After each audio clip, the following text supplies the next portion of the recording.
जिस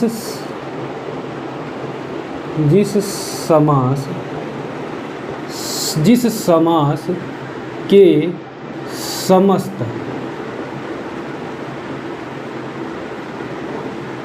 समस्त पदों, यानी पूर्व पद और उत्तर पद दोनों में, समस्त पदों में कोई पद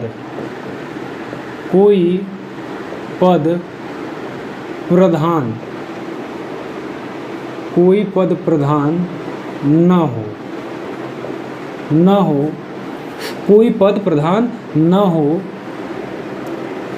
दोनों पद मिलकर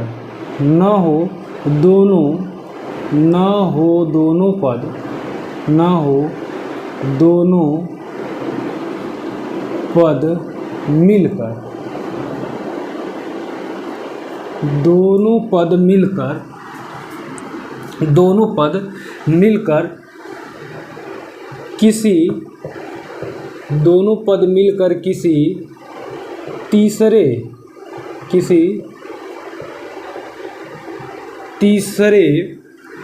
पद की ओर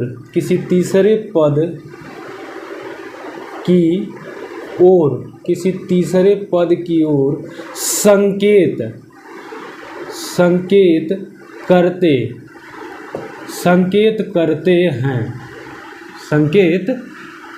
हैं।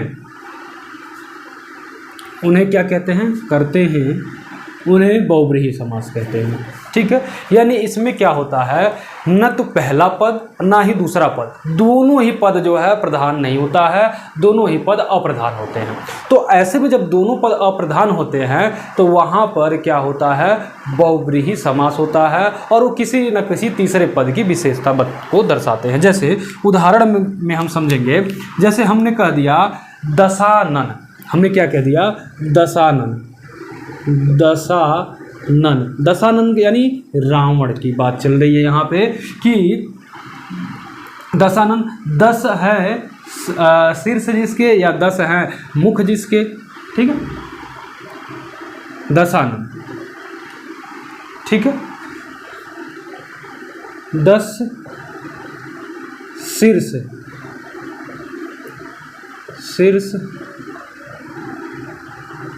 10 शीर्ष हैं जिसके, अर्थात यहाँ पे बात किसकी चल रही है, रावण की। रावण के बारे में कहा जा रहा है, इसलिए ये बहुब्रीहि समास है। हमने कह दिया गजानन, गजानन भूतगणादि पतये नमः, एक श्लोक भी चलता है। तो गजानन में गज के समान, ठीक है, गज के समान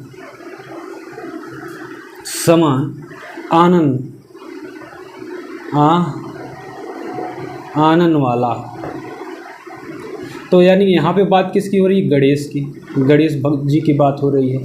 तो यहाँ पे भी तीसरे व्यक्ति की बात हो रही है, तो यहाँ पे भी क्या हो जाएगा, बहुब्रीहि समास। जब किसी तीसरे की बात चल रही होती हो, हम कहें चतुर्भुज, ठीक है,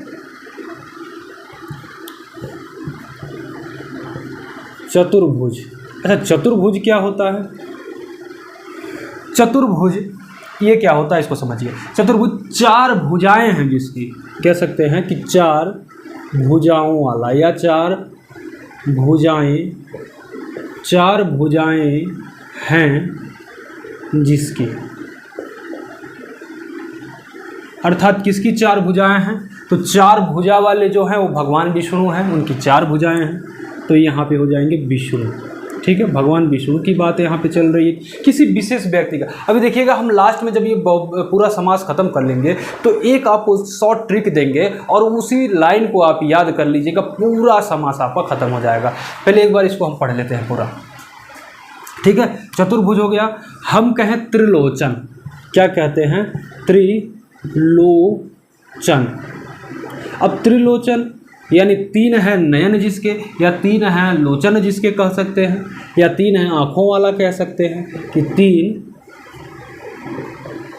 आँखों वाला। 3 आँखों वाला कौन है, तो भगवान शिव हैं, शिव जी हैं, शंकर भगवान जी हैं।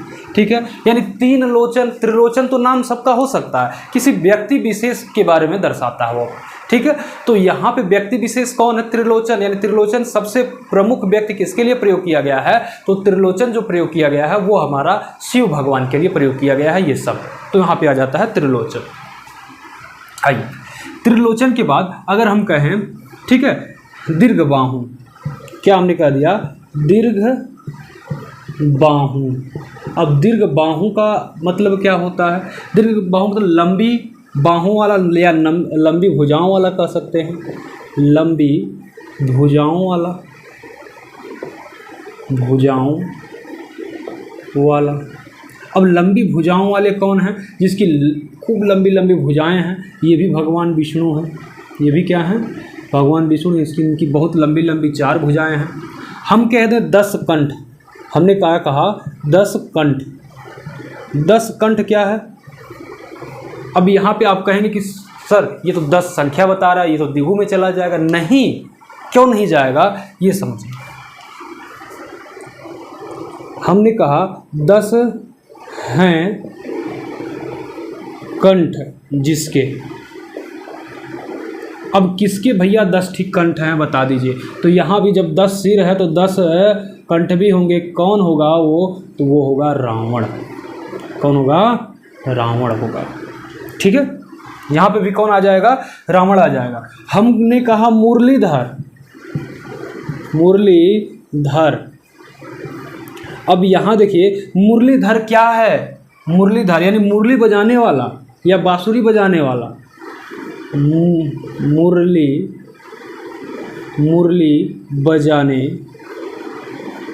बजाने वाला या धारण करने वाला कह सकते हैं। चलिए मुरली धारण लिख देते हैं, अच्छा लगता है। मुरली धारण करने वाला। तो मुरली धारण करने वाले कौन है? भगवान कृष्ण है। भगवान कृष्ण जी हैं मुरली को जो धारण करते हैं। तो यहाँ पे कोई ना कोई विशेष व्यक्ति के बारे में, अब मुरलीधर किसी व्यक्ति का भी नाम हो सकता है, लेकिन वहाँ पे वो व्यक्ति विशेष नहीं होगा, ठीक है। वो क्या होगा? वो व्यक्ति विशेष नहीं होगा, वो कोई आम आदमी होगा। लेकिन यहाँ मुरली धारण करने वाला किसके लिए प्रयोग किया गया है? मुरलीधर। तो वो जो है भगवान कृष्ण के लिए मुरलीधर शब्द प्रयोग किया गया है, ठीक है। हमने कहा चतुर्मुख। चतुर्मुख ये नाम आप लोगों ने सुना। चतुर्मुख। अब इसके चतुर्मुख क्या होता है इसको समझिए। चतुर्मुख में क्या है? जिसमें 4 क्या हो?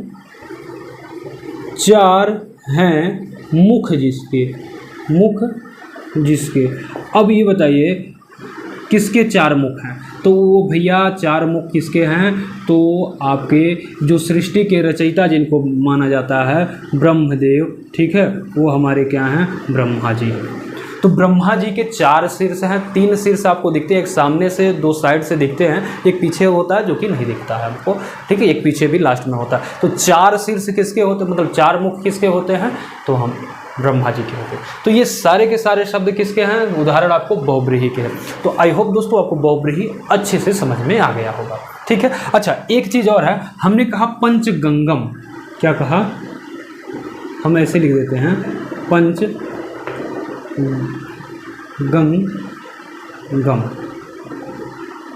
या ऐसे भी लिखा जाता है पंचगंगम, ठीक है। अब ये पंचगंगम में कौन सा समास है? तो इसमें भी है कि 5 गंगा,